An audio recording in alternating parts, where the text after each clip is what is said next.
Thank you for joining us again tonight. We're studying the Word of God, and we're finishing up with basically Abraham in Genesis chapter 22. This was the chapter where Abraham took his son Isaac and bound him and offered him as a sacrifice at God's own instruction. And it was basically I guess you could call it a test for Abraham of his faith. And now Abraham has already come down, ready to come down with the knife, and the angel stopped him and said, "Because you did this, Abraham, I know that you will not withhold your only son that you love, just as I'm not going to withhold my only begotten son."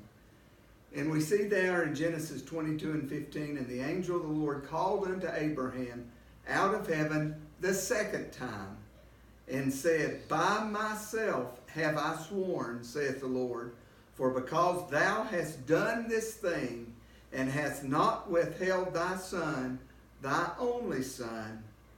You know, that's absolute surety when God himself declares an oath by nothing greater than his own self. No greater witness could ever be found other than the Lord. "That in blessing I will bless thee." Now listen to this. "Now in blessing I will bless thee, and in multiplying I'll multiply thy seed as the stars of heaven, and as the sand which is upon the seashore. And thy seed shall possess the gate of his enemies. And in thy seed shall all the nations of the earth be blessed, because thou hast obeyed my voice." Now, when you're talking about the seed is basically singular in this situation. And what seed is he talking about? The same seed that the Lord was talking about in Genesis when he said, "Thy seed is going to crush that head of the serpent." And that's none other than Jesus Christ. And in Galatians 3 and 16, this is what Paul said. "Now to Abraham and his seed were the promises made. He saith not, and to seeds, as of many, but as of one, and to thy seed, which is Christ." So there it explains what the seed of Abraham is. We are part of the seed, but there is the seed, which is Jesus Christ. And it says something interesting in that last verse of 17. And he says that "I will bless your seed as the stars of the heavens and the sand of the sea." Notice the order that he put that in. As the stars of the heaven.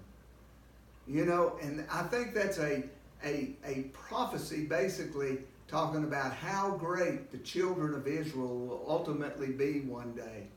They will rise up literally as the stars of heaven, but also there will be blessing when they are down in the valley, which is the sand of the sea, which is the lowest part of the earth, so to say, that's not covered by water.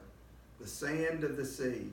When they're downtrodden and enemies are oppressing them and walking over them, they're still going to be blessed by the presence of God. Now,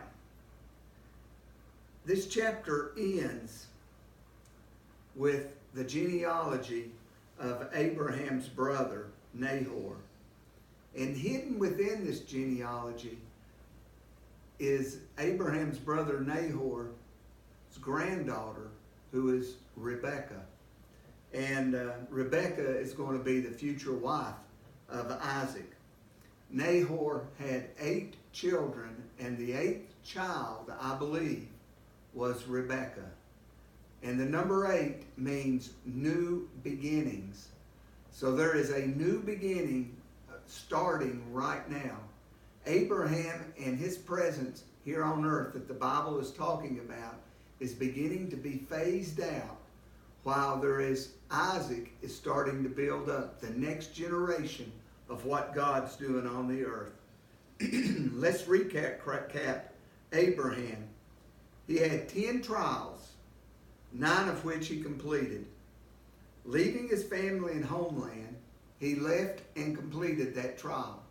That was a trial. He had to step out in faith to leave.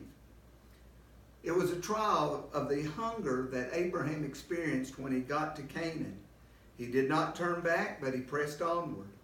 The near loss of Sarah down in Egypt, he overcame that. The return to Egypt only to find war with the four kings, and he met the challenge and without fear and against all odds recovered all.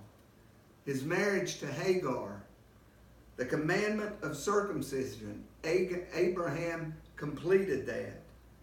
He almost lost Sarah a second time to Abimelech, and he had to drive Hagar and Ishmael away, and that was a test for Abraham. But finally, the final test, which was not completed, was when he was going to take the life of his own son, but God stopped him from completing that and stopped the knife in Abraham's hand before. Abraham was indeed a man of faith, the father of our faith, and let us walk together in the faith of Jesus Christ.